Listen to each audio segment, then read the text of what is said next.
Hi guys, welcome to another episode of Chef Life with me, Alistair, and we're here today with Nathan from the White Hart. Hi Nathan. Hello, Alistair. So yeah, thanks for joining us today, buddy. We've been working with you for about 6-8 months. Correct, sort of territory. Yeah. So yeah, just want to learn a bit more about you and what you do and dishes and everything. Yeah, so first of all, I'll introduce myself. Nathan Sidebottom. I'm the head chef at the White Hart in at Lidgate.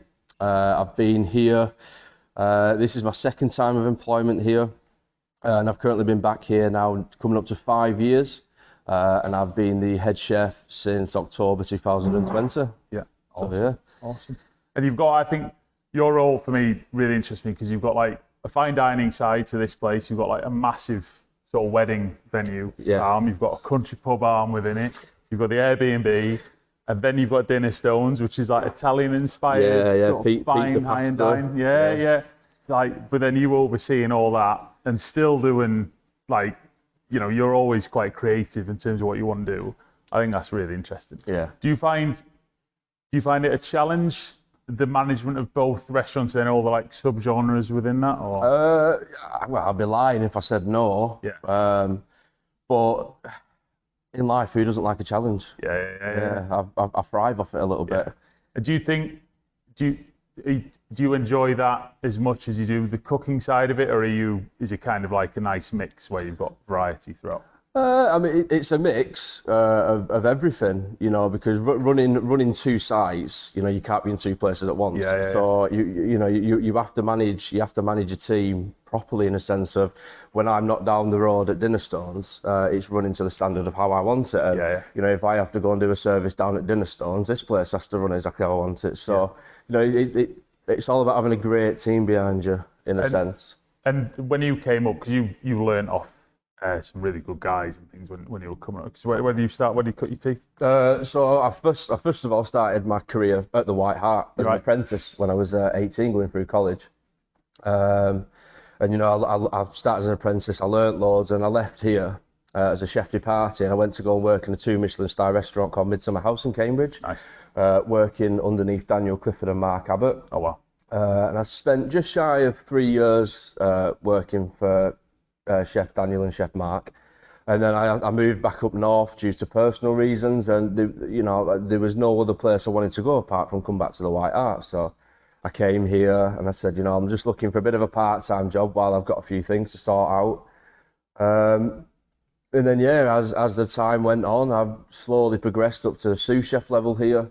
And then in October 2020, the head chef position came available. So, and do you think that Michelin training, do you think that's helped in terms of your management of other staff? Because what I'm finding really interesting in the minute is it's unique to find someone like yourself who's so into the food, so into the detail, so into the suppliers, but then equally you're doing this like 10,000 foot view in terms of management. Like that's really interesting. Because it's similar to our business in a degree. Like we've got lots of different moving parts, and we're only a small team. So then we're into it. Like I'm on a van, and then you're trying to manage something with the bank, and then you know, and I feel quite a kinship in how we both operate. And I find it interesting the pressure you must have had and survived and thrived in the Michelin, and then how you've taken that out and put it into here. For me, when you go and work in Michelin-starred restaurants, especially like when you get to like the 2-star and the 3-star level, it really grounds you and disciplines you. Yeah. You know, there's no room for error. You know, it's all about the mise en place, making sure your prep's right and making sure you're set for the service. Because if you're not, then you go down so hard. Yeah. And that's not nice. So that's where the discipline comes in. So I've taken what I've learnt from making sure you're set, making sure the prep levels are all okay, and I've applied that here now. Yeah. So that the services run smoothly, so then you can serve the food that I want to serve here. Yeah. And what, in terms of that food, what would you like to be known for? What's kind of what you're striving for in that in terms of creativity? Well, you know, I'm pushing for accolades here. Yeah. We're currently in the Michelin Guide, recommended by them, as we have been for 27 years. I'm pushing towards 2 rosettes, if not a 3rd one, in the next couple of years, and I'd really like to get a bib gourmand here. Yeah, oh, you should, I'd really like to get one of them. Your food's phenomenal. Yeah. Like the fact that you haven't got that already surprised me. Like it's some of the best food I've ever eaten. Yeah. Like, and we eat some cool places as well. But like, I think managing that standard and just you as a person, I think like, I love you to bits. Like you just sort of calm all the way through. Yeah. Whereas I get stressed as fuck with a lot of random stuff. So I'm like, what would Nathan do? He'd be a bit more chill, happy days. But I think that's a real testament to you. And I sort of wonder if that's down to your experience in Michelin. I think it is. I think it is. Because I've worked in kitchens, where it's very, very intense. And there is a little bit of shouting, aggressiveness in the services, and that environment.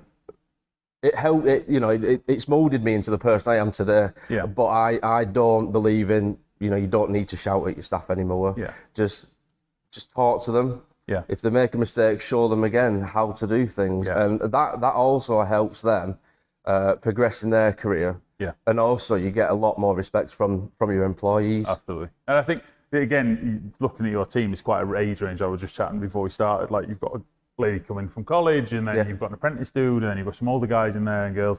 And again, it's managing that age range and wealth of experience. Yeah, of course it is, yeah.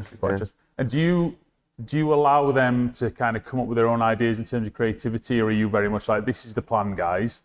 If you've got ideas that fit within that, great. Or so I do like to give my staff a little bit of flexibility with the menu. So I'll use my pastry team, for example. I'll say to them, I want a dessert with banana and passion fruit, for example. Yeah. That's the key ingredients I want them to use for the dessert, and then they will then go away and develop a dish based on them ingredients.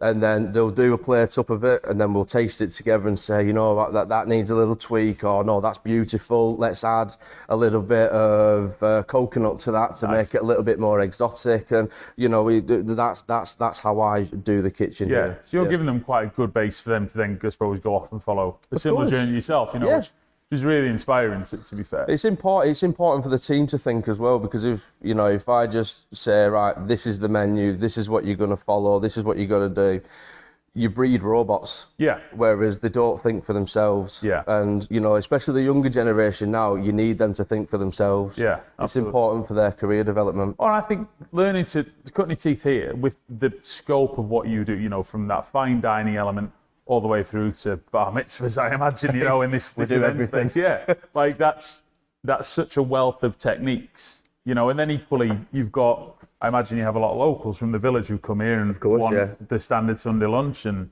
fish and chips, sausage and mash. Yeah, and that pays your bills at the end of the day. Yeah, of course it does. With a lot of stuff, and it's I find it really interesting at the moment, like yourself, Will at Shibden Millen, who we sat down with the other week, like how you're broaching this gap of fine dining, if you want to come away and have something awe-inspiring that you're going to remember, also to somewhere to bring your nan for a Sunday lunch. So I think that must be quite a test in the kitchen to keep jumping back and forth across all these genres. It is, yeah, table 2 on a Saturday night, man and a woman, they come out for a date, they want a really nice fine dining, a piece of halibut, piece of duck breast, then table 3 next to them, it's mum, dad and grandma, and they're all having 3 fish and chips. So, it's like, you definitely, we see the mixture, but at the end of the day, it's like you said on the introduction, we are a country inn pub as well. So we have, it's important for us to have them staples on. Yeah, and I think this part of the country specifically as well, like that's what people want, don't they? They want the Yorkshire, Lancashire country inn type thing. Of course they do. They love it. Yeah. That's what thrives out here, really. And I think, again, looking at these sort of strange financial times, our customers who sit within that realm seem to do pretty well. Yeah. It's the guys on the fringes almost that are in the city centres that it's a bit more of a struggle, bottomless brunch type affair. Trying to make things work. And there's definitely a place for everyone, but I think what's really interesting at the moment, and we're seeing more interest in terms of cuisine coming out of, is that sort of country dining type affair where people are travelling, they want the surroundings, they want the sort of fireplace and all this, and then they want to eat some killer food. Yeah, no, it's important, yeah. And sort of influence-wise, what would you say influences how you take those menus forward? Is it local stuff? Is it? Well, I've over the past 12 months, I've started to use as local as possible. Yeah. So where the White Hart's based, in Lidgate, the dairy farm is 2 minutes away. Awesome. So, you know, if we wanted to go and spend an afternoon milking the cows, we can do. Yeah. And that's where we get our milk and cream from. There's a local butcher's, 7-minute drive away from here. Nice. They rear their own cows, they rear their own sheep. So, you know, the beef, for my steaks, my Sunday lunch, it's all grass-fed, Lovely. organic, Yeah. just down the road. Yeah. So locality is very important for me. Yeah. Yeah. And again, you see certain themes through these sort of talks, like of people that we rate, like yourself and Josh and Will and things, like where everyone's doing the same, their take on the same things. That locality is becoming really, really important. Yeah. And again, going back to, you know, the breadth of customers we have dealt with and deal with, you know, again, I think customers that go to price all the time, especially on things like meat, versus sticking at the roots of locality, there's a difference in terms of who survives that. Oh, of course there is. You know, it's not always price, is it? And the origin, and I think, again, that menu for the customer, the story for the customer is important with that. And I like as well how you've got an interest in a lot of our Japanese products. Yes, I have. And how you mix that locality with that. It works really well, man. No, it is smart. I'm really interested in all these Japanese products now. Yeah. It's simple flavors, I find, with that. Because again, when we first sat down back in the last year for you to try some stuff, I know some of you were like, you were quite honest with that. Oh, I don't know what the fuck off it is. So, you know, but I love that but then the flavors kind of speak for themselves. And look, mate, I'm thick as fuck. So you know, a lot of it I've had to learn, but we're drawn by the flavors and then what other people recommend, and then we try and find the best of what we think within that. And then, as I've said before with previous chefs, you know, I try and think when we're trying stuff, would Nathan like this? Yes or no? And then, you know, try and have a view of your menu and what you're doing and where that will fit in for you. But I think that the journey you're taking with the Japanese products that I see you trying, you know, you're pushing the boundaries, you're doing some unusual stuff, which is really interesting to say you're 8 months into that journey with those, and like, again, testament to how you treat your menu. Yeah. So like one of the most interesting products I think I've had from you was that that shiitake soy sauce. Yeah. I absolutely love that. Yeah, that's great. So like on my chicken tortellini dish at the moment, we make a duck salad and mushroom ketchup. Nice. And I've finished both of them with the shiitake soy sauce. Lovely. And another product I'm getting you from at the moment is that yuzu miso. Yeah. That's sensational. So that's on the desserts at the moment. I make a nice light chocolate mousse, and then finish it with this yuzu miso. Yeah, it gives it another level of flavour. Yeah. So yeah. I like as well how you're taking those interesting ideas and doing twists on like the pizzas and you know, doing different takes on some each, which again for me is interesting when you look at your core customer base, you know, like, again, guys from the village, etc. I imagine they'll try more things because they've got faith in you, faith in this place. And then, I like how you're able to play with that and not just keep it bog standards. Well, it's all about it's about educating your customers as well. Yeah, absolutely. Because you know, food evolves all the time. Yeah. And if you just stick with one thing, and that's what I'm doing. Yeah.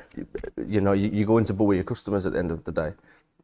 So it is important to keep on changing, keep evolving, because that keeps the customers more interested in the business. And like, you know, they'll come one time and they'll have the chocolate and yuzu dessert, for example, and then they'll come again and there might be a different yuzu dessert on. So they'll be like, oh wow, they can do all these things with that one product. Yeah. So educating your customers, I think, is important. Yeah. Oh no, it's interesting how you're able to do that. But again, you know, that comes out through quality and rapport, and I imagine you have a lot of returning business here. Yes, we do. Yeah. You know, and then equally people who are using different sides of the business, I suppose, as well. You know, they'll be using the function rooms for the daughter's wedding or whatever, and all that sort of stuff. So again, it's, you know, testament to you and the guys who own this place to what you've built here. Yeah. And then in terms of influences outside of just things locally, who do you look to? Do you go out and eat and get ideas? Or I'm always interested in this, like, is it when you go on holiday with the missus and little one, or is it, you know, what's the...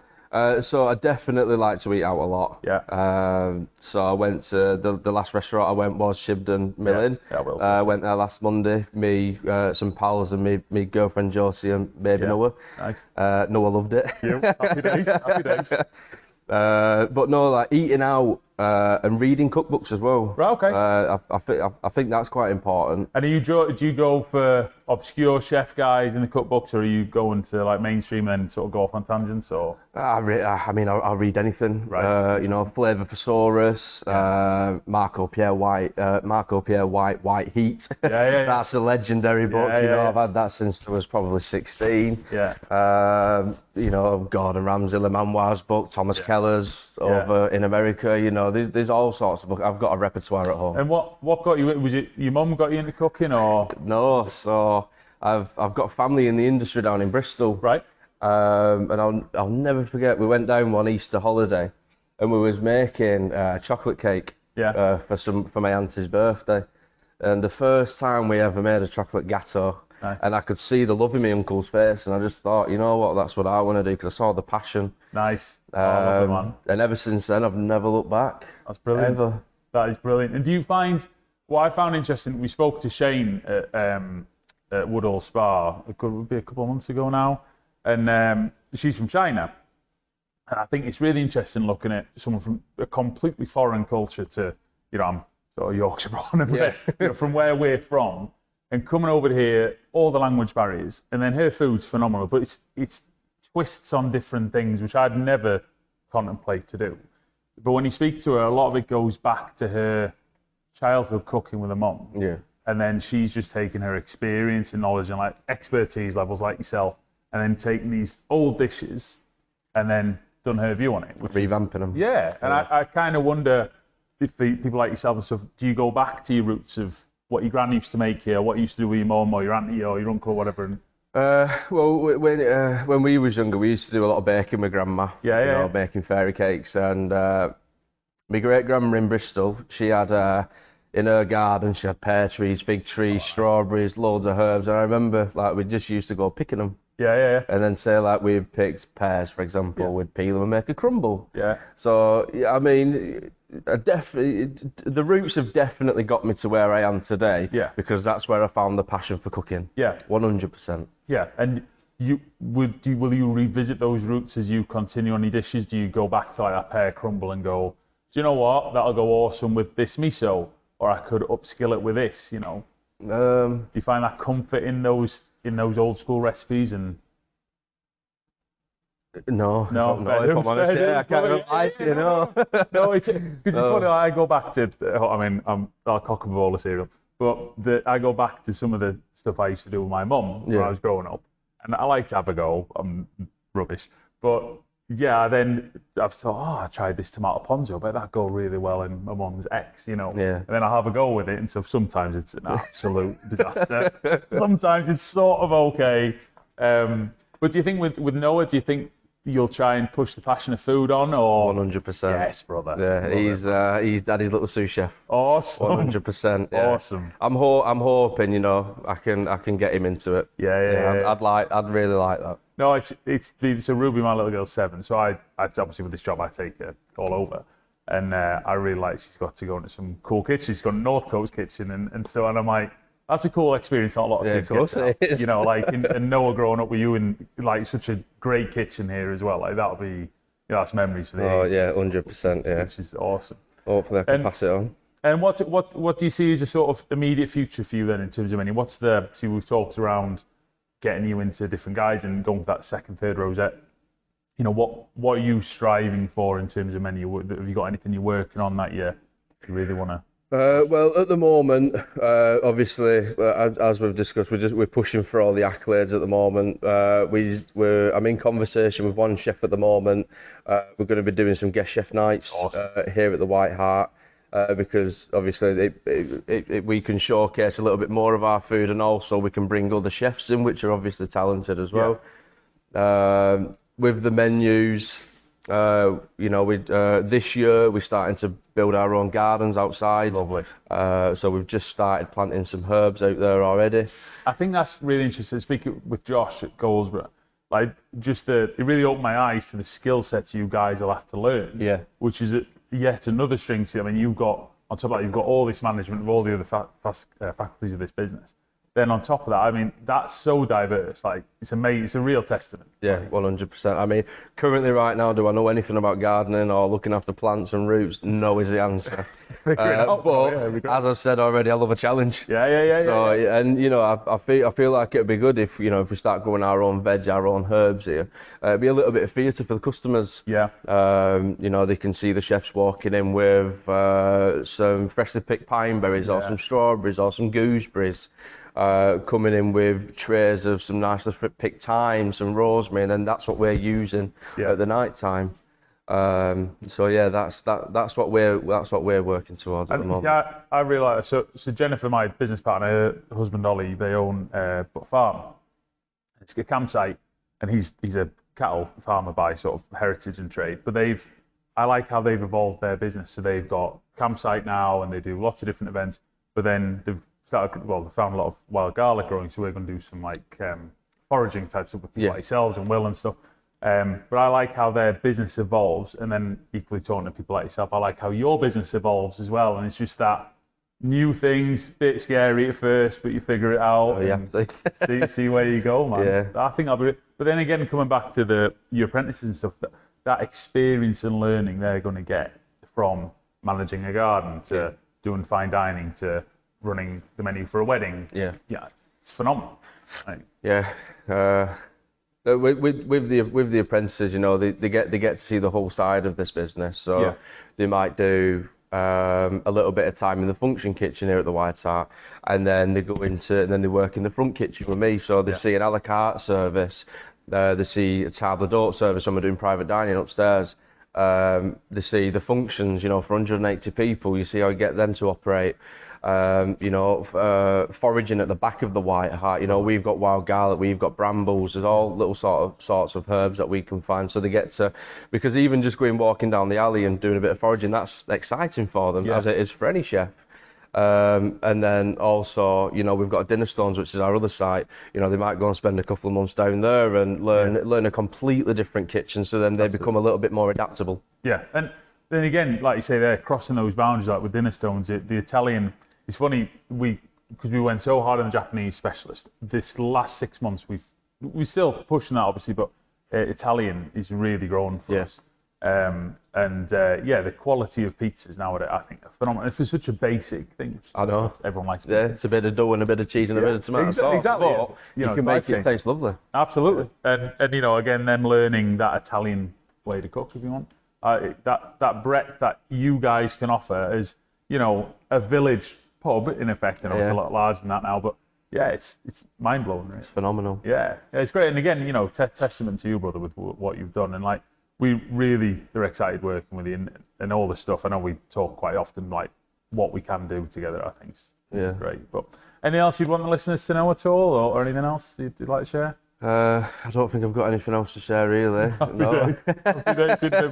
Just come to the White Hart and taste my food. Yeah, definitely. It'd be exciting. Some of the best food I've ever tried, definitely. Thank you, listen, man, love working with you. Love seeing what you're doing. So people can get you on Instagram. Yes. You on Facebook, Twitter, or anything like that? I'm on Facebook, Nathan Sidebottom, and Instagram is just bear with Nathan Sidebottom also. Awesome, brother. Yeah. Awesome. Well, listen, you've got some great filming to do with Rhiannon today. Going to see you in action, and really appreciate your time, brother. Lovely. Thank you so much, Alistair. Cheers, man.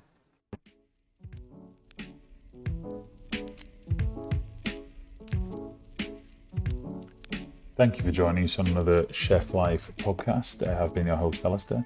If you'd like to learn more about our business, you can visit us at www.cottagefoodsltd.com. Give us a follow and a like on Instagram, and we'll see you soon. Thanks.